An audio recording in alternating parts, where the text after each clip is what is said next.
আসসালামু আলাইকুম। ইরান ও ওমানের মধ্যে হরমুজ প্রণালী নিয়ে একটি অন্তর্বর্তী সমঝোতা প্রায় চূড়ান্ত পর্যায়ে পৌঁছেছে বলে ইরানের পররাষ্ট্রমন্ত্রী আব্বাস আরাগচি জানিয়েছেন। তবে এই সমঝোতা হলেও হরমুজ প্রণালীর পূর্ণাঙ্গ পুনরায় খুলে দেয়া এখনই নিশ্চিত নয়। তেহরানের অবস্থান হলো প্রণালীটি পুরোপুরি স্বাভাবিক করার বিষয়টি নির্ভর করবে যুক্তরাষ্ট্র জুন মাসে করা সমঝোতা স্মারক এর অধীনে দেয়া প্রতিশ্রুতিগুলো বাস্তবে কতটা মেনে চলে তার উপর। ইরানের অভিযোগ, যুক্তরাষ্ট্র আগের প্রতিশ্রুতি ভঙ্গ করেছে, বিশেষ করে ওমানের দক্ষিণাঞ্চলীয় জলপথকে ইরানের সঙ্গে যথাযথ সমন্বয় ছাড়াই ব্যবহারের উদ্যোগ, লেবাননের ইসরায়েলের হামলা বন্ধে কার্যকর পদক্ষেপ না নেওয়া এবং নিষেধাজ্ঞার কারণে বিদেশে আটকে থাকা ইরানের অর্থ ছাড় না করাকে তেহরান জুনের সমঝোতার লঙ্ঘন হিসেবে দেখছে। আরও বিস্তারিত থাকছে ওয়াহিদ ফারুকীর প্রতিবেদনে।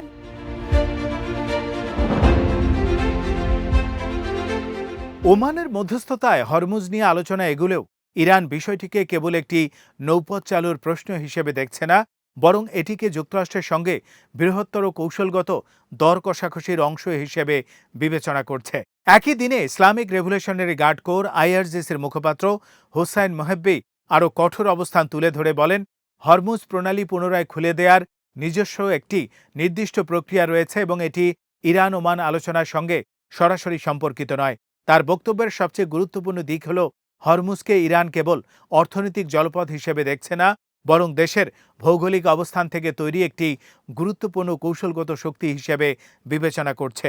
অর্থাৎ বিশ্বের অন্যতম গুরুত্বপূর্ণ জ্বালানি পরিবহন পথের ওপর ইরানের ভৌগোলিক প্রভাবকে তেহরান ভবিষ্যৎ আলোচনায় একটি দর কষাকষির হাতিয়ার হিসেবে ব্যবহার করতে চায়।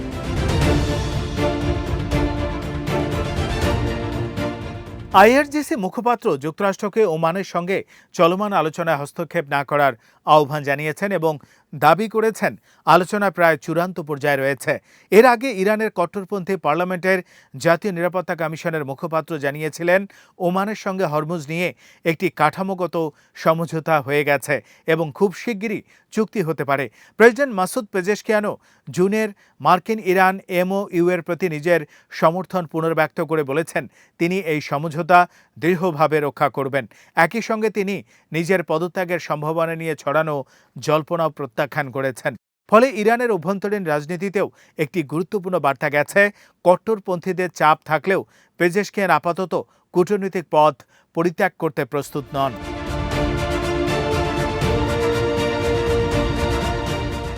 ইরানের পররাষ্ট্র মন্ত্রণালয় জানিয়েছে, ওমানের সঙ্গে চুক্তি হলে একটি যৌথ বিবৃতি দেয়া হতে পারে এবং এর মাধ্যমে হরমুজে কিছুটা বাণিজ্যিক নৌযান চলাচল পুনরায় শুরু হতে পারে। প্রস্তাবিত ব্যবস্থায় জাহাজ চলাচলের জন্য নির্দিষ্ট রুটও ঠিক করা হয়েছে। ইরানে প্রবেশকারী জাহাজগুলো উত্তর দিকের একটি লেন দিয়ে ইরানের আঞ্চলিক জলসীমা ব্যবহার করবে, আর বের হয়ে যাওয়া জাহাজগুলো ওমানের জলসীমার দক্ষিণাঞ্চলীয় লেন ব্যবহার করবে। তবে এই দক্ষিণাঞ্চলীয় পথও ইরানের সঙ্গে সমন্বয় করে পরিচালিত হওয়ার কথা রয়েছে।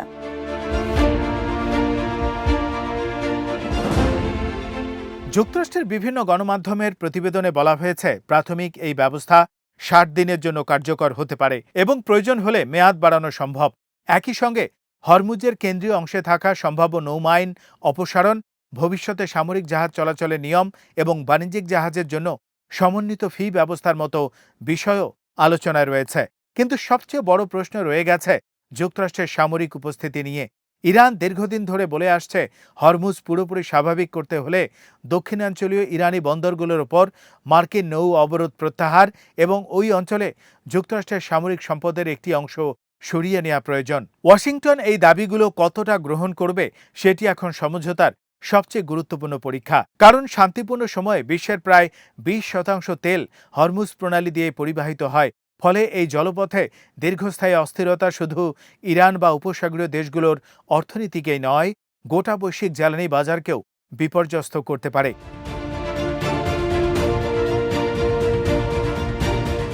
এরই মধ্যে হরমুজের পরিস্থিতি নিয়ে নতুন করে উত্তেজনা তৈরি হয়েছে। সংযুক্ত আরব আমিরাত জানিয়েছে, আবুধাবি ন্যাশনাল অয়েল কোম্পানি বা অ্যাডনকের একটি জাহাজ হরমুজ অতিক্রম করার সময় ক্ষেপণাস্ত্রের লক্ষ্যবস্তু হয়েছে। এতে কেউ হতাহত না হলেও আবুধাবি এটিকে গুরুতর ঘটনা হিসেবে দেখছে এবং আইআরজিসির বিরুদ্ধে বাণিজ্যিক জাহাজকে অর্থনৈতিক চাপ প্রয়োগের হাতিয়ার হিসেবে ব্যবহারের অভিযোগ তুলেছে। অন্যদিকে ইয়েমেনে ইরান সমর্থিত হুথিরাও সৌদি আরবের সঙ্গে সংঘাতে নিজেদের তৎপরতা অব্যাহত রেখেছে।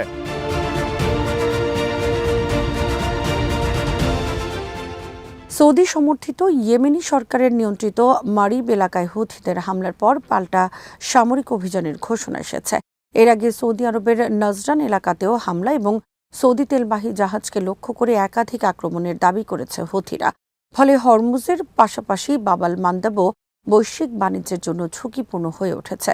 সাম্প্রতিক উত্তেজনার সময় দুই প্রণালীতেই জাহাজ চলাচল প্রায় হাতে গোনা পর্যায়ে নেমে গিয়েছিল। এখন কিছুটা স্বাভাবিকতা ফিরলেও যুদ্ধপূর্ব অবস্থায় পুরোপুরি ফিরে যায়নি।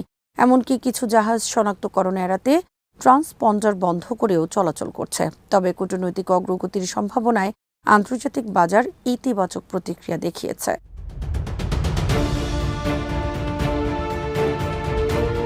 এদিকেও গত সপ্তাহ পর্যন্ত ব্রেন্ট ক্রুডের দাম প্রায় $83 স্থির ছিল। ইরানের অভ্যন্তরীণ বাজারেও সমঝোতার সম্ভাবনা আশাবাদ তৈরি করেছে। ইরানি রিয়াল প্রতি ডলারে প্রায় 18,50,000-এ শক্তিশালী হয়েছে, যেখানে আগের সপ্তাহে তা প্রায় 19,40,000-এ নেমে গিয়েছিল।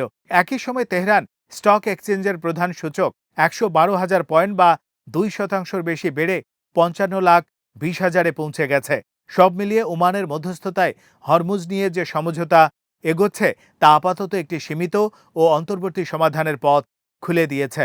কিন্তু পূর্ণাঙ্গ সমাধান এখনও অনেক দূরে, কারণ হরমুজের নৌপথ, মার্কিন সামরিক উপস্থিতি, ইরানের অর্থনৈতিক নিষেধাজ্ঞা, আটকে থাকা অর্থ এবং ইরানের পারমাণবিক কর্মসূচি সবগুলো বিষয় শেষ পর্যন্ত একই বৃহত্তর কূটনৈতিক সমীকরণের সঙ্গে যুক্ত। ফলে আগামী 60 দিনের ব্যবস্থাটি শুধু জাহাজ চলাচল স্বাভাবিক করার পরীক্ষা হবে না, বরং এটি নির্ধারণ করতে পারে ইরান ও যুক্তরাষ্ট্র নতুন করে একটি দীর্ঘমেয়াদী সমঝোতার দিকে এগিয়ে যেতে পারবে কিনা।